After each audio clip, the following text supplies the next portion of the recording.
Pajak sebagai ujung tombak pembangunan sudah sepatutnya didukung oleh seluruh masyarakat Indonesia. Menghitung, membayar, dan melaporkan pajak penghasilan dengan benar merupakan salah satu bentuk dukungan terhadap upaya pengumpulan penerimaan negara guna pembangunan bangsa. Sudahkah Anda menghitung, membayar, dan melaporkan pajak Anda dengan benar? Membangun kesadaran dan kesukarelaan dalam membayar pajak memang bukanlah perkara yang mudah. Namun, hal tersebut menjadi lebih mudah jika dimulai dari diri Anda sendiri. Pajak yang Anda bayarkan merupakan bukti kontribusi Anda sebagai rakyat Indonesia dalam pembangunan negeri kita tercinta. Setiap warga negara yang telah memenuhi syarat subjektif dan objektif sebagai wajib pajak mempunyai kewajiban untuk membayar dan melaporkan pajaknya sebagai wujud kontribusi terhadap pembiayaan negara dalam pembangunan nasional. Masyarakat yang telah membayar pajak tidak mendapatkan imbalan secara langsung dari pembayaran pajak tersebut.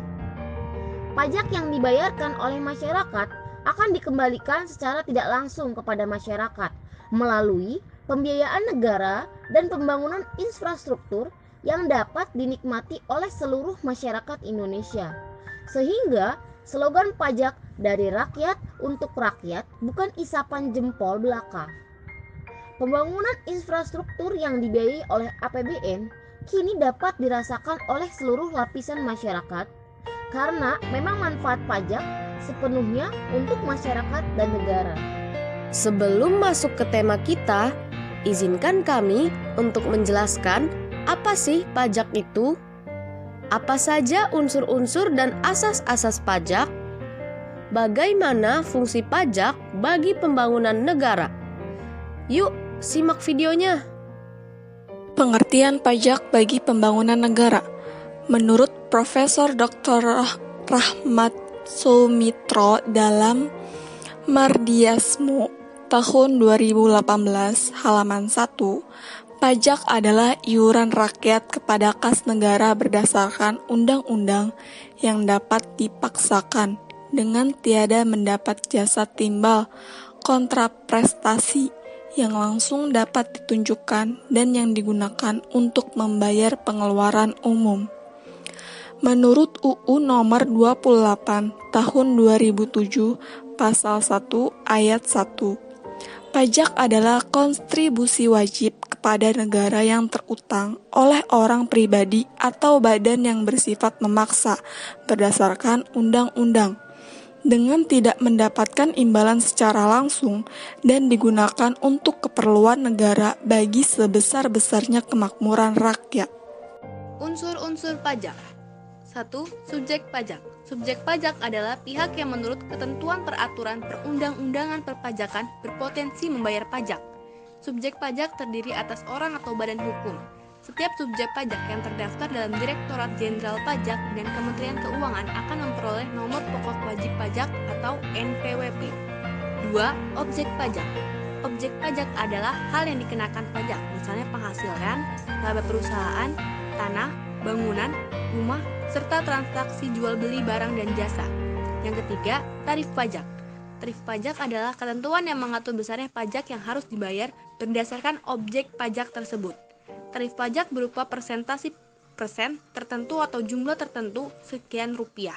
Macam-macam tarif pajak adalah sebagai berikut. A. Tarif tetap, yaitu tarif pajak yang dikenakan tetap dengan jumlah rupiah tertentu, tidak tergantung pada objek pajak, contohnya biaya material. B. Tarif proporsional, yaitu tarif yang menggunakan persentase tetap untuk setiap objek pajak, misalnya tarif pajak bumi dan bangunan atau PBB. C. Tarif progresif. Tarif progresif yaitu pajak yang apabila nilai objek pajaknya semakin tinggi, maka tarif pajak juga semakin tinggi. Contohnya PPh orang pribadi. D. Tarif regresif atau degresif, yaitu tarif pajak yang apabila nilai objek pajaknya semakin tinggi, maka tarif pajaknya semakin turun. Tarif pajak jenis ini sudah hampir tidak pernah diterapkan. Asas pemungutan pajak. A. Asas domisili. B. Asas sumber. C. Asas kebangsaan.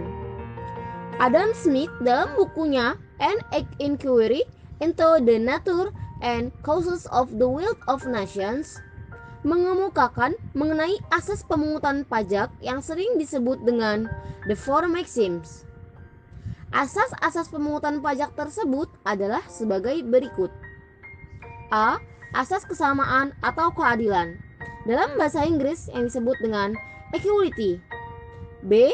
Asas kepastian yang disebut dalam bahasa Inggris certainty.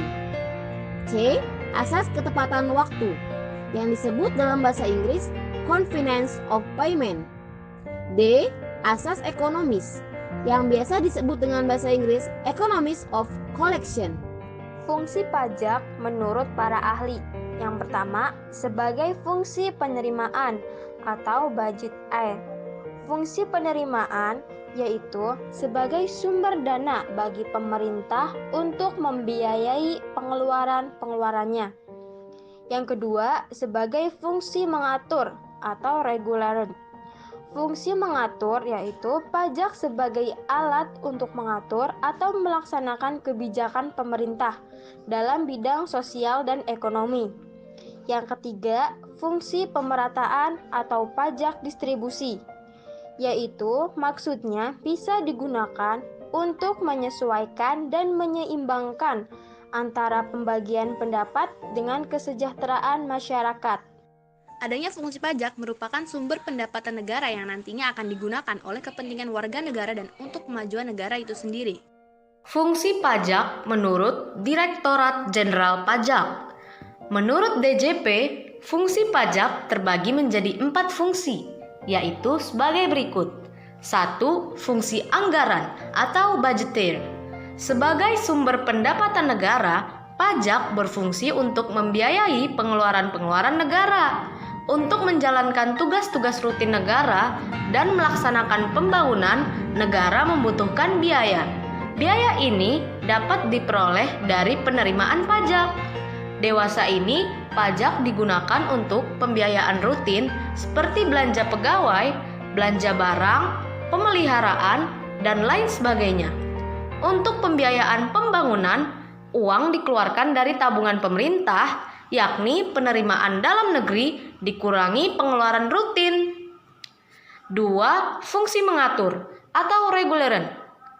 Pemerintah bisa mengatur pertumbuhan ekonomi melalui kebijaksanaan pajak. Dengan fungsi mengatur, pajak bisa digunakan sebagai alat untuk mencapai tujuan. Contohnya dalam rangka menggiring penanaman modal, baik dalam negeri maupun luar negeri, diberikan berbagai macam fasilitas keringanan pajak. Dalam rangka melindungi produksi dalam negeri, pemerintah menetapkan bea masuk yang tinggi untuk produk luar negeri. 3. Fungsi stabilitas. Dengan adanya pajak, pemerintah yang memiliki dana untuk menjalankan kebijakan yang berhubungan dengan stabilitas harga sehingga inflasi dapat dikendalikan. Hal ini bisa dilakukan antara lain dengan jalan mengatur peredaran uang di masyarakat, pemungutan pajak, penggunaan pajak yang efektif dan efisien. 4. Fungsi redistribusi pendapatan. Pajak yang sudah dipungut oleh negara akan digunakan untuk membiayai semua kepentingan umum, termasuk juga untuk membiayai pembangunan sehingga dapat membuka kesempatan kerja yang pada akhirnya akan dapat meningkatkan pendapatan masyarakat. Manfaat pajak bagi negara. Berikut ini manfaat pajak bagi negara yang akan digunakan fasilitas negara oleh masyarakat seperti subsidi bahan bakar minyak dan pangan, memberikan fasilitas umum dan infrastruktur, misalnya jembatan, sekolah, rumah sakit, jalan raya, dan lain-lain. Melestarikan lingkungan hidup, fasilitas kebersihan, dan budaya. Memfasilitasi dana pemilu, melakukan pengembangan transportasi yang memudahkan masyarakat serta lainnya. Dan memberikan fasilitas keamanan dan pertahanan, misalnya perumahan, pemberian gaji, bangunan, dan senjata yang legal. Sekian dan terima kasih.